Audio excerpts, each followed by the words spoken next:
શહેરના કામરેજ સુરત રોડ ઉપર સરથાણામાં શ્યામ મંદિર બીઆરટીએસ બસ સ્ટેશન પાસેથી ગતરોજ સુરત ક્રાઇમ બ્રાન્ચ પોલીસે વોચ ગોઠવી એમડી ડ્રગ્સના જથ્થા સાથે 4 વ્યક્તિઓને ઝડપ્યા છે। સુરત ક્રાઇમ બ્રાન્ચની પોલીસને બાતમી મળી હતી કે એક GJ18BD6195 નંબરની સ્વિફ્ટ ડિઝાયર કારમાં કેટલાક ઈસમો એમડી ડ્રગ્સનો જથ્થો લઈ સુરત આવી રહ્યા છે। જે બાતમીના આધારે ક્રાઇમ બ્રાન્ચ પોલીસે કામરેજથી સુરત રોડ ઉપર સરથાણા પોલીસ સ્ટેશનની હદમાં આવેલ શ્યામ મંદિર બીઆરટીએસ બસ સ્ટેશનની સામે વોચ ગોઠવી હતી। આ દરમિયાન બાતમીમાં વર્ણનવાળી કાર નજરે પડતાની સાથે જ ક્રાઇમ બ્રાન્ચ પોલીસે કારને ઝડપી પાડી હતી અને કારમાં સવાર કુલ 4 ઈસમોને દબોચી લીધા હતા। પોલીસે કારની તલાશી લેતા તેમાં સદ્દામ ખાન નામના ઈસમ પાસેથી ₹7.44 લાખનો 74.450 ગ્રામ એમડી ડ્રગ્સનો જથ્થો મળી આવ્યો હતો અને અન્ય 3 ઈસમોને વેચવા માટે તે લાવ્યો હતો। પોલીસે 4 આરોપીઓને ઝડપી પાડ્યા છે।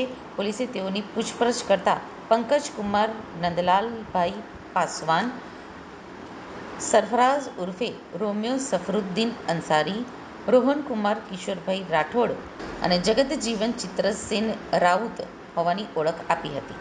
ક્રાઇમ બ્રાન્ચ પોલીસે ₹7.44 લાખનો એમડી ડ્રગ્સનો જથ્થો તથા રોકડા ₹18,000 અને 1.50 લાખની કિંમતના 7 નંગ મોબાઈલ સાથે ₹4 લાખની કાર મળીને કુલ ₹12.97 લાખનો મુદ્દામાલ જપ્ત કરી સદ્દામ ખાનને વોન્ટેડ જાહેર કરી કાયદેસરની કાર્યવાહી હાથ ધરી છે।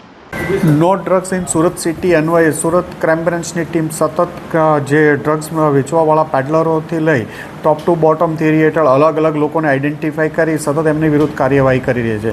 આવી જ રીતે આ જ અનુસંધાને ક્રાઇમ બ્રાન્ચના પોલીસ ઇન્સ્પેક્ટર જેજી પટેલને એક બાતમી મળી હતી કે મુંબઈથી સુરતના 4 ઈસમો ગાડી લઈ અને ડ્રગ્સ લેવા ગયા છે અને આજે વહેલી સવારે પરત આવે છે। જે બાતમી આધારે ક્રાઇમ બ્રાન્ચની ટીમે સરથાણા શ્યામ મંદિર પાસે એક વોચ ગોઠવી હતી અને આ વોચમાં આ જે બાતમીવાળી ગાડી ત્યાંથી પસાર થતા સ્વિફ્ટ ડિઝાયર એને રોકતા એમાં 4 ઈસમો મળી આવ્યા હતા અને જે પંકજ પાસવાન નંદલાલ પાસવાન ડ્રાઇવિંગ કરતો હતો એની સાથે સરફરાઝ અંસારી, રોહન કુમાર કિશોરભાઈ રાઠોડ અને જગજીવન ચિત્રસેન રાઉત આ 4 ઈસમો સુરતના વિવિધ વિસ્તારોમાં એકે રોડ ઉપર બધા 3 જણા એકે રોડ વરાછા રહે છે અને ઓરિજિનલી એક ઉત્તર પ્રદેશનો છે, એક સુરતનો જ છે, એક બલાગામ મોરબીનો છે અને એક ઓરિસ્સા ગંજામનો છે।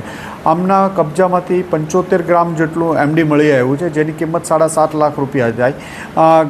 એમને ફિઝિકલ વેરીફાઈ કરતાં પહેલાં એમની પાસેથી કોઈ મુદ્દામાલ નહોતો મળ્યો પણ ગાડીમાં જે હોર્ન વગાડવાનું સ્ટેરિંગનું હોય છે એ સ્ટેરિંગમાં હોર્નની નીચેના ભાગમાં એણે છુપાવ્યું હતું અને ક્રાઇમ બ્રાન્ચની ટીમે બાતમી આધારે ત્યાંથી કાઢ્યું અને આ 4ની ધરપકડ કરી છે। મુંબઈમાં ક્યાંથી લાવ્યા હતા એ બાતમી મળી આવી છે।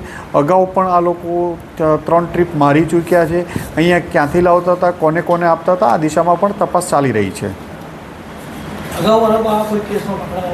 આમની અગાઉની અત્યાર સુધી તો પોલીસ તપાસ દરમિયાન કોઈ ક્રિમિનલ હિસ્ટ્રી નથી મળી આવી પણ અમે તપાસ કરી રહ્યા છીએ એ બાબતે પણ।